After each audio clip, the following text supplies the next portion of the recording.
மொழி இருக்கும், ஹீப்ரூ இருக்கும் இல்லையா? சரிங்களா? ஆனா இப்ப நமக்கு வந்திருக்கு கூகுள்ல, உங்களுக்கு தமிழ்ல, ஹிந்தி மொழிகள்ல எல்லாமே வந்துருக்காங்க, போயிட்டு இருக்கிறோம். Yes, okay. இது இந்தியாவுடைய ஸ்டாட்டிஸ்டிக், இதுக்குள்ளே நான் போக விரும்பல, ஜஸ்ட் சம் ஃபிகர்ஸ். ஏன்னா இணையத்துல எத்தனை பேர் பயன்படுத்துறீங்க அப்படின்ற ஒரு விளக்க உரையா இது வந்து இந்தியாவை பொறுத்து தான். நான் வந்து ஒரு பொதுவா தான் வைக்கிறேன் இதை. சரி, இந்த பன்னாட்டு இணைய முகவரினா என்ன, அது எப்படி செயலகம் படுத்துது? அதாவது நம்ம அந்த URL பிரவுசர்ல நம்ம வந்து அந்த UTF-8 யூனிகோட் எழுத்துரோத்துல தட்டச்சு பண்ணணும். சரி, தட்டச்சு பண்ண பிறகு என்ன ஆகுதுன்னு கேட்டீங்கன்னா, அந்த என்டர் பார் அமுத்திரோன அந்த எழுத்துக்கள் ஒரு எக்ஸென்ட் ஸ்ட்ரிங்கா மாறும். இது வந்து ஒரு பேக் அண்ட் என்ஜின் கோட். இந்த எக்ஸென்ட் ஸ்ட்ரிங் மாறி பிறகு அதை ரிசால்வ் பண்ணி அந்த சரியான முகவரிக்கு அனுப்பப்படும். இது கொஞ்சம் டெக்னிக்கல், நான் எளிய முறையில நான் விளக்க போறேன். ஆக .தமிழ் .வணி, அந்த .வணின்றது வணிகத்துக்காக ஒதுக்கப்பட்டிருக்கு. இப்போதைக்கு .தமிழ் அப்படின்ற ஒரு முகவரியை நாங்க ப்ரொபோஸ் பண்ண போறோம், ஐகானுக்கு ப்ரொபோஸ் பண்ண போறோம். அதே போல மற்ற நாடுகளும் முயற்சி பண்றாங்க. நான் இது வந்து GTLD சொல்லிட்டு இருக்கிறேன், ஏன்னா நான் வந்து நாடுகளுக்கு நான் சொல்ல முடியாது, ஏன்னா அது அவங்க அந்தந்த தேசத்தினுடைய சொந்த பிரச்சனை. சரிங்களா? அப்படி இருக்கும் பொழுது .தமிழ் அப்படின்னு ஒண்ணு கொடுத்தோம்னா நம்மளுடைய தமிழ் மொழிக்கு ஒரு அங்கீகாரம். இணையத்திலே .தமிழ்னு கொடுத்துட்டோம்னா நம்மளோட மொழிக்கு இணையத்தில் ஒரு அங்கீகாரம். இது என்னுடைய கருத்து.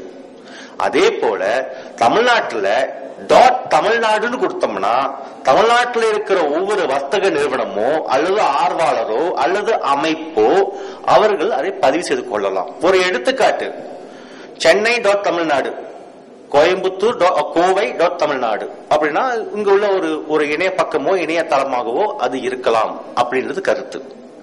சரிங்களா? ஆக .தமிழ்ன்றது ஒரு மொழி ரீதியாக ஒரு அங்கீகாரம். பிறகு நாடு ரீதியாக .தமிழ்நாடு. நான் வந்து .INக்கு நான் வரல. சரிங்களா? அப்படின்னா இந்த எக்ஸென்ட் ஸ்ட்ரிங் போக போகுது. அடிப்படையில் என்ன நடக்குதுன்னு கேட்டீங்கன்னா, ஒரு யூசர் பாயிண்ட் ஆஃப் வியூ, உங்களுடைய கணினியில இருந்து நீங்க தட்டச்சு பண்ணும் பொழுது உங்களுடைய லோக்கல் ISP வச்சிருப்பாங்க, BSNL அவன் வச்சிருப்பான். அவனுடைய ரூட் சர்வர்ல போய் இது முதல்ல கதவை தட்டும், நான் வந்து தமிழ் முகவரி வந்திருக்கிறேன் அப்படின்னு.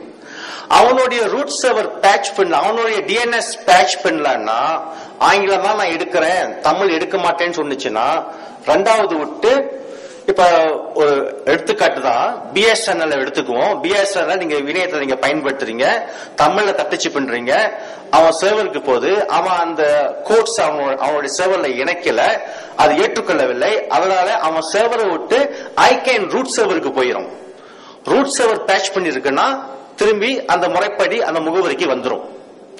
ஆக இந்த பன்னாட்டு இணைய முகவரியை செயல்பாட்டுக்கு கொண்டு வரதுக்கு முக்கியமா இருக்கிற ஒரு ஆள் வந்து அந்த தேசத்துல இருக்கிற இணைய சேவை சந்தாதாரர்கள், அந்த நிறுவனங்கள், வர்த்தக நிறுவனங்கள் ஒத்துக்கொள்ளணும். வர்த்தக நிறுவனம் ஒத்துக்கொள்றதுக்கு ஐகேன் உத்தரவிடணும். இந்த செயின் ரியாக்ஷன் இது கொஞ்சம் டெக்னிக்கலா இருக்கும், நான் வந்து மேல்டமாக பாக்குறேன் அந்த இடத்துல. சரிங்களா?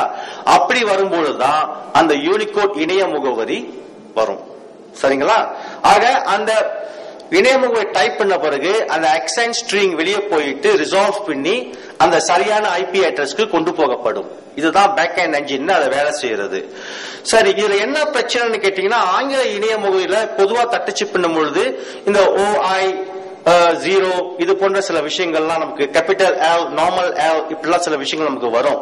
பேபால் சில எக்ஸாம்பிள் இருக்கு. இதே போல இந்திய மொழிகளிலும் சில பிரச்சனைகள் நமக்கு இருக்குது. இப்ப ஒரு சின்ன எடுத்துக்காட்டு நான் சொல்றேன் உங்ககிட்ட. ஆங்கிலத்துல தமிழ் முகவரி இருக்குது, TAMIL தமிழ் .com. அதுவே THAMIL அதுவும் தமிழ், TAMIZH அதுவும் தமிழ். இப்ப நான் எந்த தமிழுக்கு நான் தமிழ் கொடுக்க? சரியா? இதுக்கு சில நெறிமுறைகளை நாங்க வகுத்துக்கிறோம். யாருக்கு கொடுக்கணும், யாருக்கு அந்த உரிமம் இருக்கிறது, இன்டலெக்சுவல் ப்ராப்பர்ட்டிஸ் ஒன்று இருக்குது. அந்த இன்டலெக்சுவல் ப்ராப்பர்ட்டி கைட்லைன் படிதான் கொடுக்கப்படும். ஐயா கடைசி 5 நிமிஷம் எனக்கு ஞாபகப்படுத்தணும். சரிங்களா? ஆக அந்த லெவலுக்கு நம்ம போயிட்டு இருக்கிறோம். இதையே நாங்க எடுத்து பார்த்துக்கிறோம் எப்படி செய்யணும் அப்படின்றது. பிறகு ஐகேன் நிறுவனம் வந்து இந்த நாடுகளுக்கு ரீதியா அதை எப்படி கொடுக்கணும் அப்படின்னு ஒரு 5-6 மாதத்துக்கு முன்ன ஒரு அழைப்பு கொடுத்தாங்க. அந்த அழைப்பதன் பேரில் சில நாடுகள் அவங்களுடைய இணைய முகவரிக்கு முன்னுரிமை கொடுத்து அதுக்கு வேண்டிய வேலைகளை ஆரம்பிச்சுட்டாங்க. அந்த வரிசையில மத்திய அரசு பாரதம், அதாவது ஹிந்தில பாரத் அப்படின்ற வார்த்தைய முன்மொழியப்பட்டிருக்கிறது. சரி, ஹிந்தியில பாரத், தமிழ்ல பாரதம். சிங்கப்பூருக்கு சிங்கை, இலங்கைக்கு அந்த முழுமையாவே எடுத்துக்கிட்டாங்க அந்த வார்த்தை இலங்கை. மலேசியாவுக்கும் அவங்க முழுமையாவே எடுத்துக்கிட்டாங்க. நீங்க கவனிச்சீங்கன்னா எத்தனை கேரக்டர்ஸ் பாருங்க. பா ரா தா இம், மா லே சி யா, இல்லைங்களா? ஒரு 5-6 இருக்கு இல்லையா?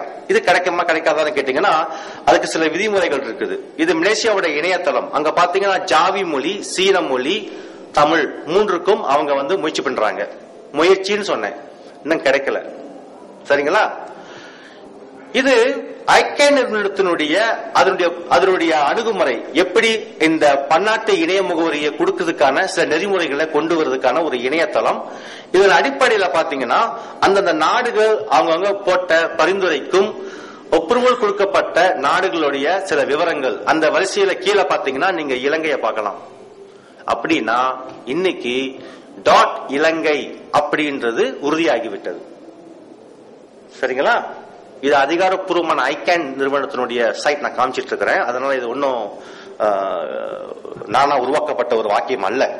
ஆக இன்னும் சில மாதங்களிலே இலங்கை அரசு மிக விரைவிலே டாட் இலங்கை அப்படின்ற தமிழ் இணைய முகவரி கொடுக்கிறதுக்கு தயாராகிவிட்டார்கள்.